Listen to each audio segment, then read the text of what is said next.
네, 구약성경 열왕기상에서 말씀하도록 보겠습니다.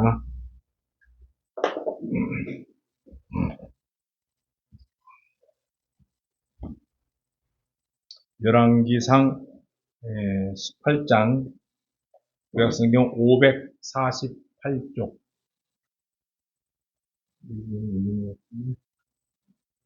548쪽 열왕기상 18장 30절 말씀 31절 말씀 두 절만 보겠습니다.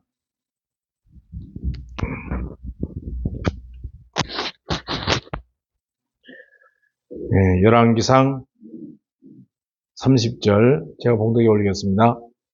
엘리야가 모든 백성을 향하여 이르되 내게로 가까이 오라.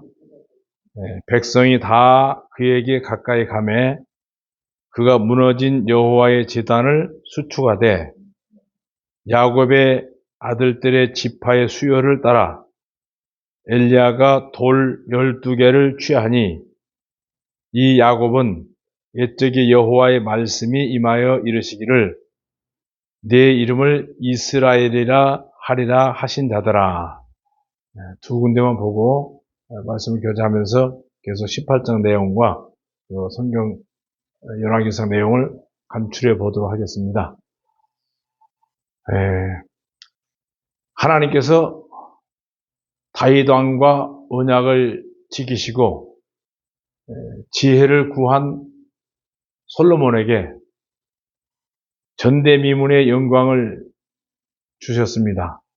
그 영화가 온 중동과 유럽, 아프리카까지 알려져서 시바 여왕이 찾아와서 극찬할 정도로 솔로몬이 나라를 잘 다스렸습니다. 그러나 솔로몬이 나이가 들어서 중요한 것은 이스라엘 주변에 잡신들과 바알신을 숭배하는 나라의 여자들을 첩으로 삼아서 그들의 신전을 건축해 주었습니다. 에덴의 하와로부터 시작된 그 여자들로 인한 타락의 역사가 반복된 것을 우리가 구약성경을 열왕기상을 보면, 열왕기상하를 보면 너무 잘 알 수 있습니다. 이스라엘이 나라가 이제 분열된 모습도 알 수가 있죠. 정통 유다 국가의 후계자 르호보암이 통치하는 남쪽 왕국고, 그 다음에 반역자 여로보암이 르호보암을 대적해서 세운 북쪽 왕국으로 남북으로 이렇게 나라가 나눠져 버렸습니다. 그래서 이스라엘 나라는 르호보암과 반역자 여로보암으로 나눠지고 남쪽 유다와 북쪽 이스라엘로 분열됐고, 이것은 분열됐다는 말은 바로 영과 육의 전쟁, 다시 얘기하면 영적인 르호보암 유다 지역과 육적인 여로보암 북쪽 이스라엘 간에 피터지는 전쟁이 이제 열왕기상을 쭉 보면 우리가 이해를 할 수가 있습니다. 권력이 눈이 어두우게 되면 사람이 판단력이 흐려집니다. 그 하나님께서 솔로몬이 건축한 성전을 유일한 집으로 인정하셨기 때문에 온 이스라엘 백성들 1년에 3번씩 예루살렘에 가서 제사를 지내야 됐었습니다. 그 첫 번째 드리는 것이 유월절과 무교절, 초설절로 이게 이제 내일 같은 잘 나옵니다만은, 그다음에 두 번째는 오순절 때 순례를 하게 됐고, 세 번째는 나팔절, 속죄절, 장막절, 이건 전부 다 다른 데 드릴 수가 없었고 솔로몬 성전에서만 드릴 수가 있었습니다. 열왕기상 12장 28절에서 보면 이 왕이 계략을 꾸미고 금송아지 둘을 만들어 백성에게 말하기를 예루살렘으로 올라가는 것이 너희에게 너무 큰 일이다. 너무 멀지 않느냐 그 말이죠. 이스라엘 사람들아 너희도 이집트 땅을 인도내었던 내 신, 너희 신, 그러니까 금송아지를 보면서 여로보암은 하나님을 아주 화나게 만든 한 반역한 일을 저질렀는데, 그게 바로 모세의 광야에서처럼 금송아지 신을 만들고 하나는 베델에 또 하나는 단에 두었습니다. 이 일이 이스라엘의 큰 죄악입니다. 이 모습을 보면 오늘날 예배당 안에 이 금송아지 같은 십자가 형상을 걸어놓고 있는 것을 우리는 주변에 많이 볼 수가 있습니다. 십자가 형상은 곧 태양신을 숭배하는 모습이고 우상 숭배의 모습입니다. 십자가는 형상이 아니고 고난의 상징입니다. 그래서 여로보암의 아주 죄악이 굉장히 심해졌어요. 그리고 베델이라는 거룩한 이름의 베델은 뜻은 벳은 뭡니까? 벳. 엘은 하나님이고 벳은 집입니다. 하나님의 집이라는 거룩한 이름에 바로 금송아지 우상을 세워놓고 오늘날 똑같은 형상입니다. 오늘날 예배당 건물을 세워놓고 그 건물 안에 하나님이 계신 것처럼 착각을 하고 오해를 합니다. 노마교부터 시작돼가지고 건물이 성전화 됐습니다. 이게 큰 우상입니다.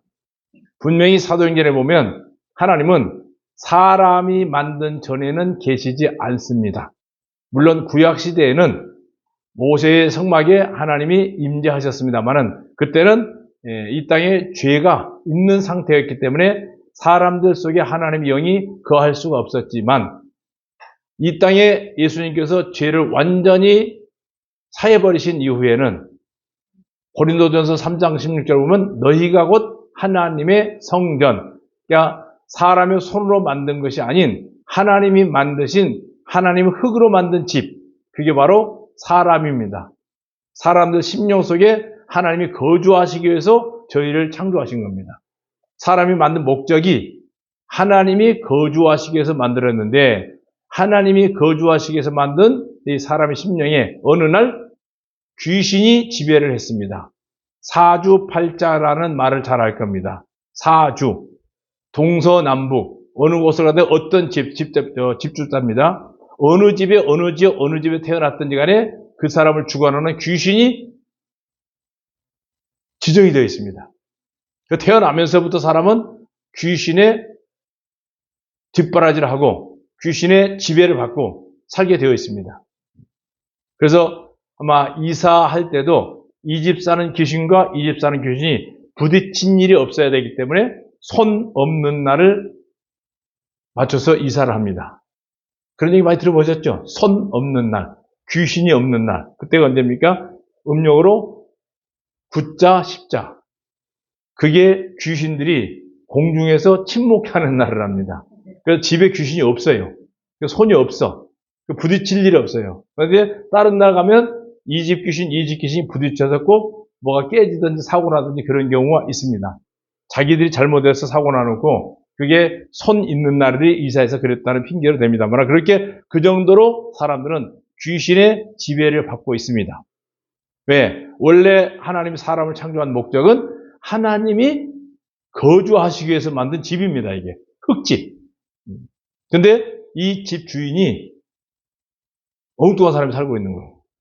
근데 어느 날 우리가 복음을 듣고 내 안에 있는 귀신이 다 쫓겨난 다음에 주인이 바뀌는 것을 우리는 거듭났다. 그래서 귀신의 이름으로 태어났던 나는 죽고 이제부터는 내 안에 하나님을 모시고 산다는 사람들을 간증하는 게 곧 장사. 육신으로 태어났던 나 김종규는 장사 지내고 없어져 버렸습니다. 주님과 함께 십자가에서 완전히 죽어버렸습니다. 그걸 모든 사람에게 간증으로 드러내는 게 침례식이잖아요. 이제부터는 내가 산 것이 아니고 내 안에 누가요? 그리스도의 영이 지배를 합니다. 하나님의 영은 이게 흙으로 만들어진 사람의 몸 안에 거주하시지 사람 손으로 지은 건물 안에는 절대로 하나님의 영이 거하시는 게 아닙니다. 이게 지금 여기서부터 시작된 겁니다. 거룩한 하나님의 집에 금송아지를 만들어서 형상을 만들어 놓고 섬기고 오늘날 종교교회 예배당 한번 가보세요. 굉장히 엄숙합니다. 그건 캐톨릭에서 이어온 전통 그대로 하고 있습니다. 그리고 건물을 거룩하신 성전으로 착각을 하고 있어요. 그리고 유월절도 바꿔버리고 절기도 바꿔버리고 무슨 예수님이 태어난 날이 12월 24일입니까? 12월 24일이 바로 태양신을 숭배하는 그런 날입니다. 태양신이 동짓날 죽었다가 다시 태어난 날은 25일이에요. 12월 25일이 예수님 탄생을 바꿔버렸어요. 이거 바꿔버린 겁니다, 지금. 절기도 변조해버렸잖아요. 예수님은 우기철에 태어난 것이 아니고 들에 양이 있을 때 적어도 10월달 이전에 태어나셨지 12월 24일하고는 전혀 관계가 없이 그런데 바꿔버렸습니다. 절기를 바꿔버린 것처럼 예수님 탄생도 바꿔버렸습니다. 물론 신약교회 어디에서도 예수님 태어난 날을 기념한 날은 없습니다. 부활한 날 기념한 날 없습니다. 전부 다 이게 종교의 산지입니다. 그래서 영적 전쟁, 영과 육의 전쟁이 이제 구약 성경을 보면, 물론 신약에 보면 창세기 1장 2절에 보면 하나님이 빛이 임하기 전에 사람의 모습이 창세기 1장 2절이라고 했잖아요. 그죠? 그 다음에 빛이 비추고 난 다음에 창세기 4장부터 보면 그 땅에 뭐가 납니까? 채소들하고 꽃도 피고 나무도 메고 열매도 메고 이런 모습이 바로 구원. 우리 안에 생명의 빛이 들어오고 난 이후에 맺혀지는 생명의 열매들. 이건 바로 애국과의 전쟁들이 아니고 영과 육의 전쟁이 구약의 역사의 내용입니다. 가장 어려운 시대가 바로 어두운 시대가 이스라엘 역사 중에 가장 어두웠던 시대가 타락할 때가 언제냐? 바알의 딸 악녀 이세벨이 등장하면서 이스라엘은 바알이라는 비참한 나라에 져버렸어요. 또 거기에 모든 문화가 따라가 버렸습니다. 이제 오므리의 아들 아합 왕이 이제 그 열왕기상을 내용을 쭉 여러분이 읽어보시면 이런 내용들이 나옵니다만은 사마리아 성에 바알 신전과 바알 제단을 쌓도록 허락하는 장면들, 이런 장면이 그 16장을 한번 볼게요. 열왕기상 16장을 잠깐 앞에 있으니까 좀 보겠습니다. 16장 31절 보면 느바시 아들 여로보암이 죄를 따라 행하는 것을 오히려 가볍게 여기며 시돈 사람의 왕 옛 바알의 딸 이세벨을 아내로 삼고 가서 바알을 섬겨 예배하고야. 이 굉장히 무서운 얘기입니다.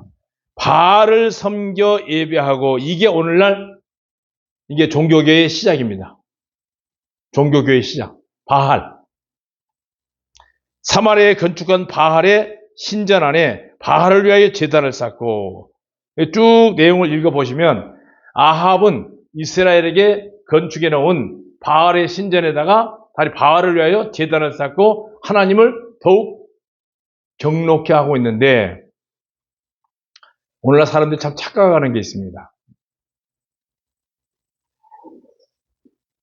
엄격하게 말하면 사람이 건축한 건물을 안에다가 하나님을 가둬놓고 다녀요.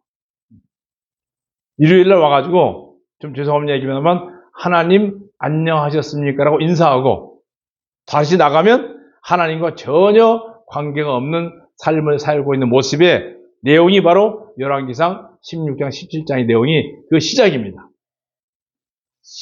에덴 동산에서 하와를 유혹했던 뱀은 계속해서 지금 오늘 이 순간까지도 교회를 씨를 말리고 복음을 전하는 일에 어떻게 하든지 방해를 합니다.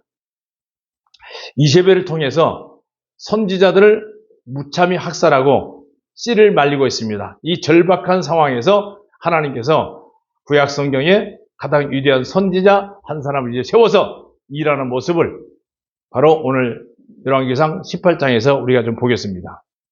그 예수님께서도 침례 요한을 엘리야로 비유하면서 말라기 예언을 확증해 주셨던 내용도 있습니다.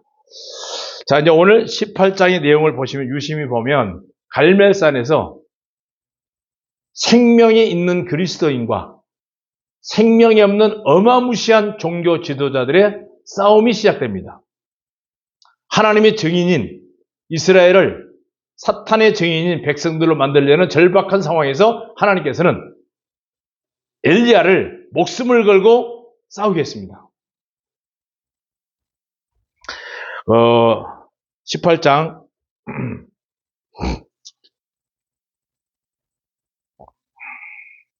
앞에 내용은 여러분들이 나중에 집에 가서 보시고 16절 볼게요. 16절 보면 오바댜가 가서 아합을 만나 그에게 말하며 아합이 엘리야를 만나러 가다가 엘리야를 볼 때에 아합이 그에게 이르되 이스라엘을 괴롭게 하는 자가 너냐?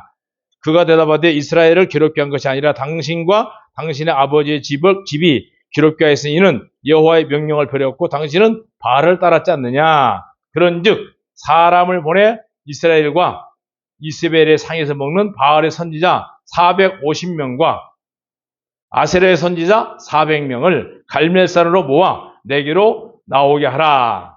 자, 도합 몇 명입니까? 450명 합하면 850명. 이 850명 대 1입니다. 이게 생명이 없는 거룩한 오늘날 종교 지도자들과 거듭난 그리스도인 한 사람이 과연 사람들 눈에는 분명히 850명이 사람이 모이는 곳이면 여기가 하나님이 역사하는 곳으로 착각을 합니다. 그럴 수 있어요.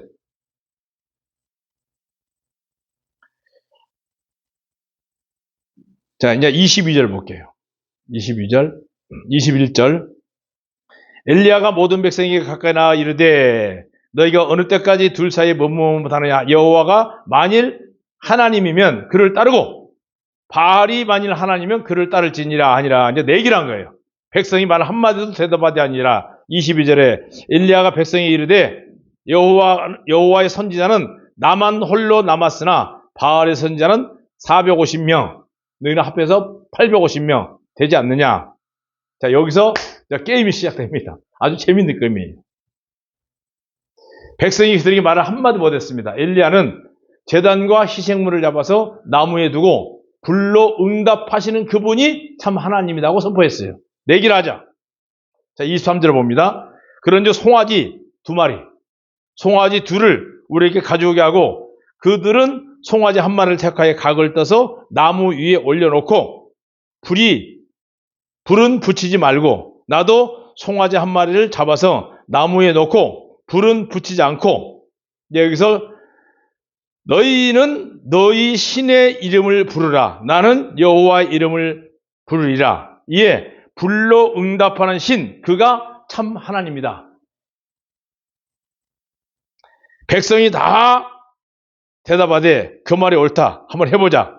그래서 엘리야가 바알의 선지자들에게 이르되 너희가 숫자가 많으니까 먼저 송아지 1마리를 택하여서 잡고 25절에 너희 신의 이름을 불러라. 그러나 그 제물에 불은 붙이지 말아라. 그들이 받은 송아지를 26절 가져다가 송아지를 가져갔어요. 그 다음에 각을 뜨고 26절 한번 같이 한번 읽어볼게요. 그들이 시작. 그들이 받은 송아지를 가져다가 잡고 아침부터 낮까지 바알의 이름을 불러 이르되 바알이여 우리에게 응답하소서 하나 아무 소리도 없고 아무 응답하는 자도 없으므로 그들이 그 쌓은 제단 주위를 어떻게 됐어요? 막 뛰면서 그 다음에 27절에 보면 정오에 이르러는 엘리야가 그들을 조롱하여 이르되 더 큰 소리를 불러봐라. 왜? 그들이 신이 묵사하는지 혹 어디를 잠깐 나갔는지 아니면 다른 데 길을 행하고 있는지 아니면 뭐라고 그랬어요? 잠이 들어서 깨워야 할 거 아니냐. 28절 같이 한번 읽어봅시다. 이에 시작. 이에 그들이 큰 소리로 이제 이게 오늘날 통성기도라는 겁니다. 통성기도 아세요? 네, 통성기도. 850명이 한 목소리로 통성해서 기도하고 있습니다. 이게 통성기도 시작이에요. 그러면서 막 책상을 치고 땅을 치고 몸을 치고 좀 죄송합니다. 이런 용어를 써서 좀 발악을 합니다. 그렇게 기도하는 모습을 잘 보세요. 바알 선지자들이 이제 소리를 지르기 시작하고 목청을 높이기 시작하고 아니 집에 딱 갔는데 아버지가 계시면 안녕하세요 다녀왔습니다 하면 끝나잖아요. 집안에 아버지가 안 계시면 좀 소리가 높아지겠죠. 아버지 어디 계시냐고 부모님 어디 계시냐고 이런 원리예요. 하나님이 계시면 굳이 이렇게 큰 소리를 안 해도 아버지 하면 내 안에 아버지가 계시면 굳이 안 불러도 묵상을 해도 조용히 해도 계시는 아버지는 대답합니다. 응답합니다. 29절에 보면 이같이 하여 정오가 지나고 그들이 미친 듯이 떠들어 저녁 소재 드릴 때까지 이르렀으나 아무 소리도 없고 응답하는 자나 돌아보는 자가 없는데 오늘 이렇게 기도하고 나면 은혜 많이 받았다고들 합니다.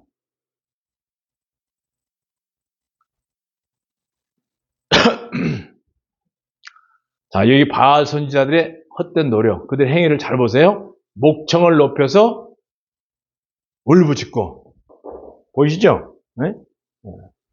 그 다음에 단도와 단창으로 자신의 몸을 상하게 하고, 이게 이제 종교 특징이에요. 피가 흐르기까지 자해하고 그들의 방식대로 행했습니다. 그러니까 엘리야가 술에 취해 깊이 잠들었는지, 이야기 중이나 여행 중이나 잠들어 깨워야 될 거 아니야. 야속한 바로 어디로 갔는지, 죽었는지, 처음부터 헛것이었는지 응답이 없습니다. 이걸 바로 허공에다 기도하는 겁니다. 허공에. 자, 인데 거듭난 그리스도인인 표상, 우리 믿음의 선배인 엘리야가 지금 하는 행위를 이제 다시 한번 보겠습니다. 엘리야는 오늘 읽었던 말씀, 엘리야가 모든 백성을 향하여 이르되 내게로 오라, 가까이 오라. 백성이 다 그에게 가까이 가니까 그가 무너진 여호와의 제단을 다시 이제 수축하고, 그래서 여호와의 야곱의 아들들의 지파 숫자대로 12개 돌을 취하고, 그 다음에 32절에 보면 그가 여호와 이름을 의지하여 그 돌을 제단에 쌓고, 잘 보세요. 이제 뭐가 틀린가? 32절 보면 제단을 돌아가며 곡식 종자 2세알을 둘 만한 뭐를 만들었어요? 도랑을 만들고, 그 다음에 나무를 벌리고 송아지 각을 떠서 나무 위에 올려놓고, 중요한 것은 통 넷에 물을 채워다가 번제물과 나무에 부으라고 그랬습니다. 자, 여기 중요한 거 있습니다. 도랑에 물을 채웠습니다. 아까 그 이방 종교 지도자들 모습하고는 완전히 차원이 다릅니다, 지금. 그 사람들은 제단에도 물을 안 부었습니다. 물이 없었습니다. 근데 여기는 물을 흠뻑 적게 도랑을 만들고 물로 채워버렸습니다. 아예. 물을 흠뻑 채웠어요. 그리고 37절에 한번 보면은 조용히 이제 주님께서 기도했죠. 36절. 저녁 소재 드릴 때 이르러 선지자 엘리야가 나와 말하되 아브라함과 이삭과 이스라엘 하나님 여호와여, 주께서 이스라엘 중에 하나님이신 것과 내가 주의 종인 것과 내가 주의 말씀대로 이 모든 일을 행하는 것을 오늘 알게 하옵소서. 37절. 37절. 이게 지금 기도입니다. 한번 읽어볼게요. 같이 한번 읽어봅시다.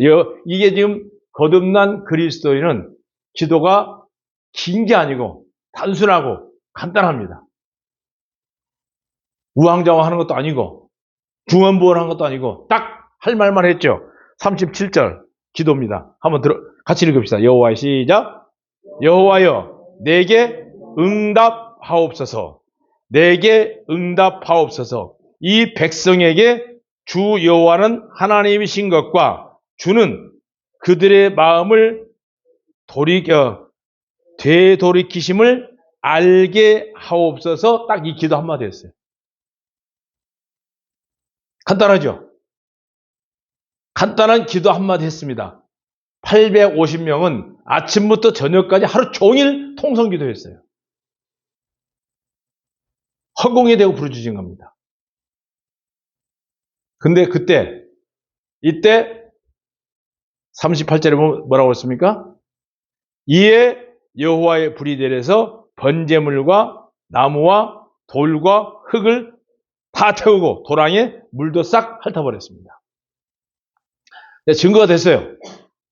이때 주님의 불이 내려서 번제 희생물과 나무와 돌과 흙을 다 태우고 도랑 안에 물까지 싹 오셨어요.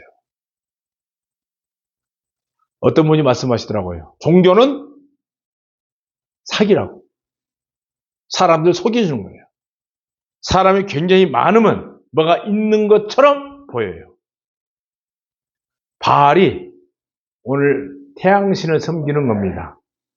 그 증거가 오늘날 종교교회를 보면 잘 보여집니다. 이 모습이 지금 종교인들의 모습이에요. 850명 행위가. 제가 이걸 안 해본 사람이 아니고 저도 굉장히 열심히 했습니다. 이게 막 밤새 두드리면서 철야기도, 하여간 옛날에 철야기도 있었잖아요.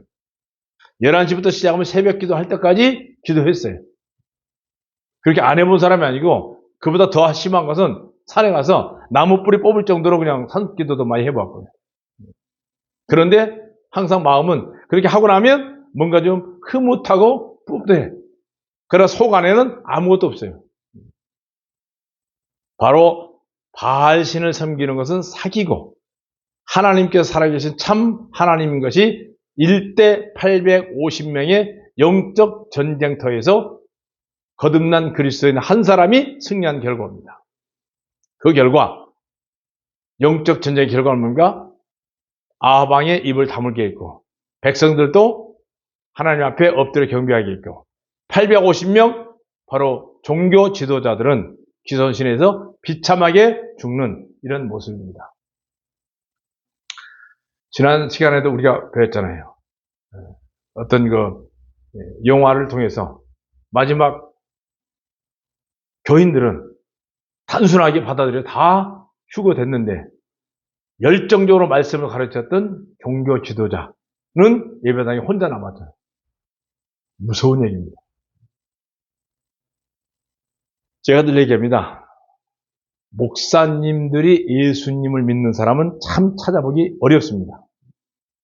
자, 여기 이제 특징과 뭐가 다른가를 여러분이 좀 분별 한번 해보세요. 바알 선지자 종교의 특징이 있어요. 그 특징은 뭡니까? 이게 없었죠? 잘 안 보이세요?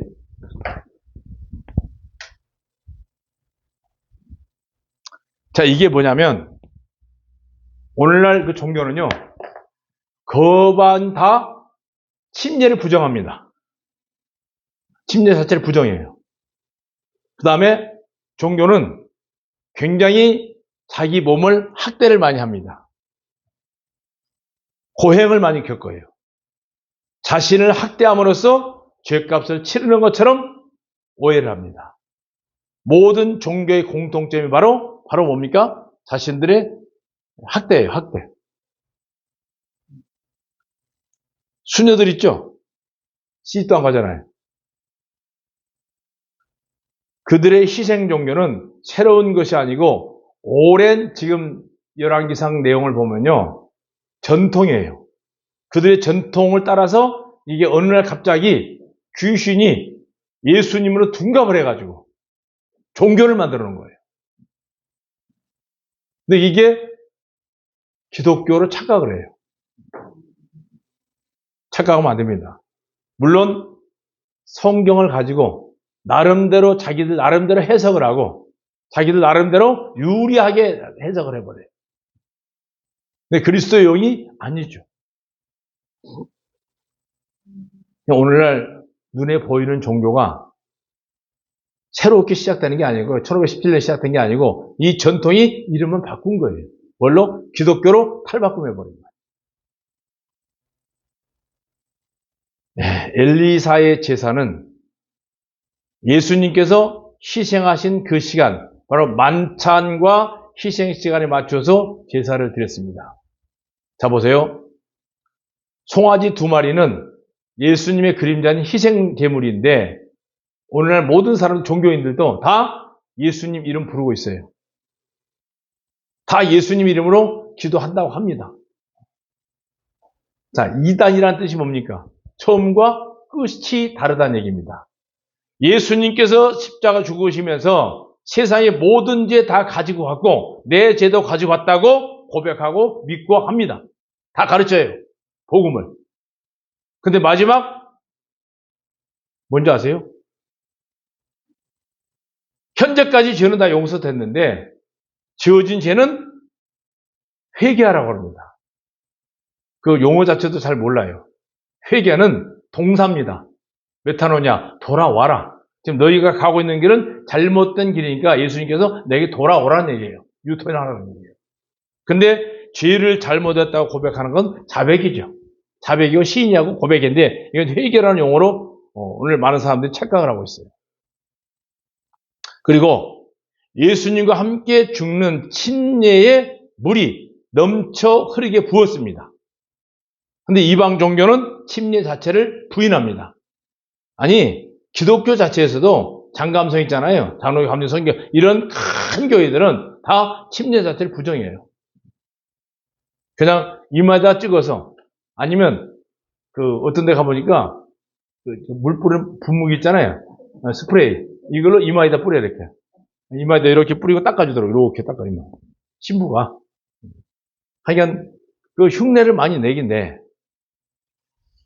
근데 침례 자체를 완전히 부정을 해요. 물에 들어갔다 나왔다고 구원받은 건 아니에요. 물에 들어갔다 나왔다고 구원받은 건 아니에요. 그 사람 분명한 간증이 있을 때, 간증을 듣고 서로의 간증이 아멘이 되었을 때 침례가 되는 거지, 그렇지도 않은 사람 무조건 넣는 것은 이건 침례가 아니고 그냥 물속에 한번 들어갔다 나오는 거예요. 갈멜산의 승리로 전쟁이 끝난 것이 아니고 이세벨의 혼은 로마 카톨릭으로 변신해서 얼마나 많은 복음의 선지자들을 죽여왔고 바알 선지자처럼 기독교를 종교화하여 복음을 예곡하는 일은 지금도 계속하고 있고 우리 주변에도 다 이렇게 있잖아요. 어마어마하게. 저기다 바알 신을 섬기는 훌륭한 종교 지도자들이에요.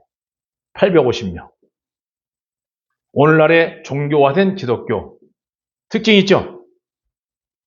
많이 해보신 분들 알 거예요. 이거 해보셨어요? 뭐라고 그래요? 제단 쌓는다고 그래요. 형식적인 종교 활동에 매몰돼요. 그 다음에 이거.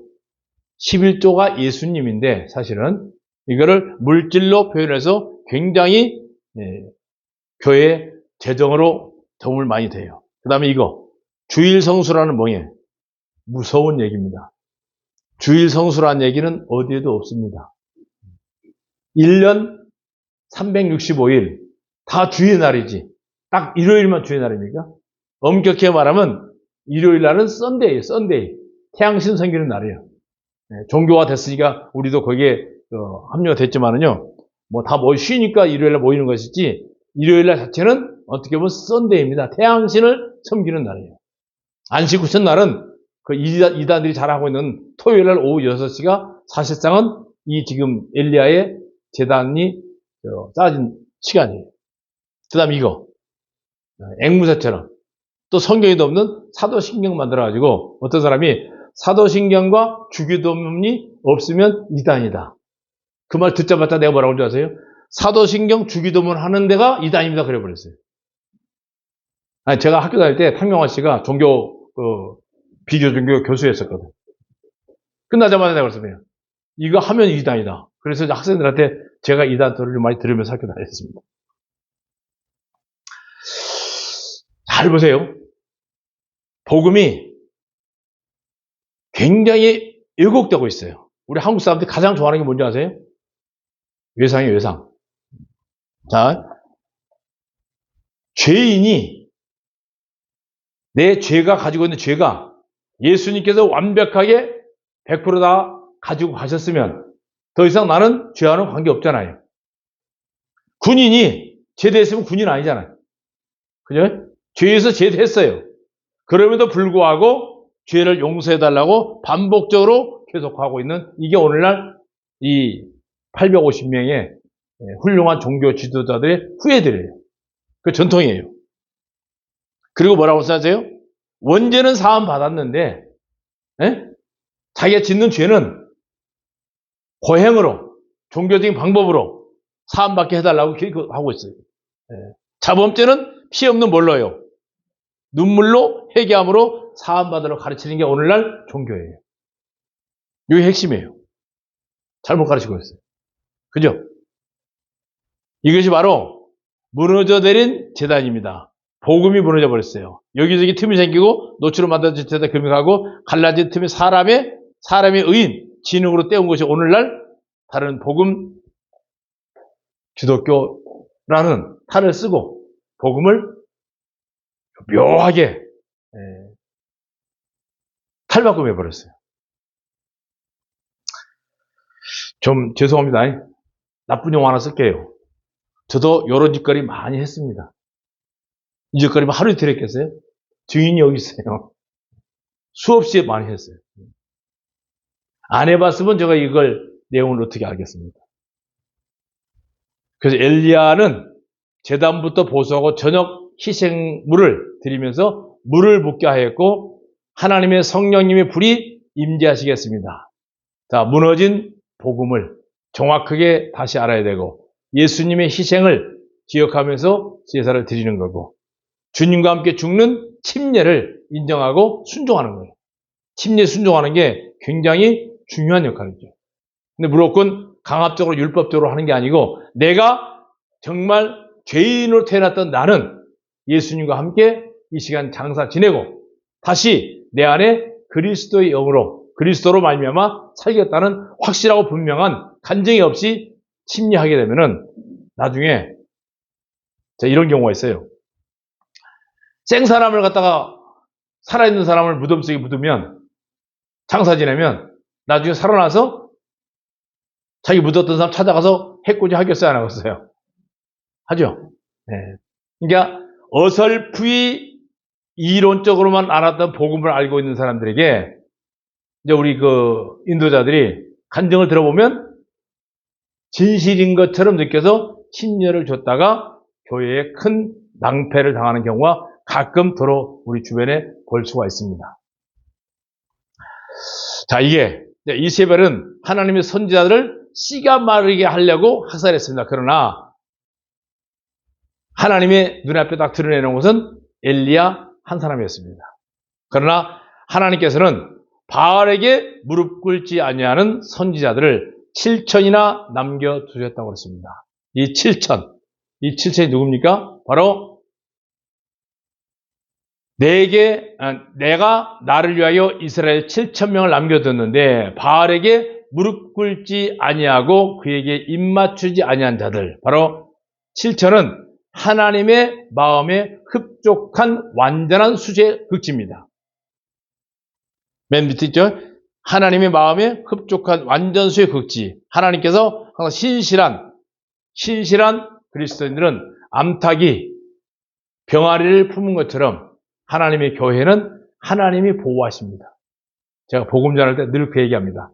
한 번도 하나님이 세운 초대교회는 사람의 손을 타지 않고 사람들에 의해서 개혁되어질 일도 없고 사람들의 손에 의해서 뭔가 다시 만들어질 그럴 도 없고 그냥 초대교회 모습 그대로 모습이 유지되고 있는 교회가 분명히 하나님께서 숨겨놓은 교회가 있습니다.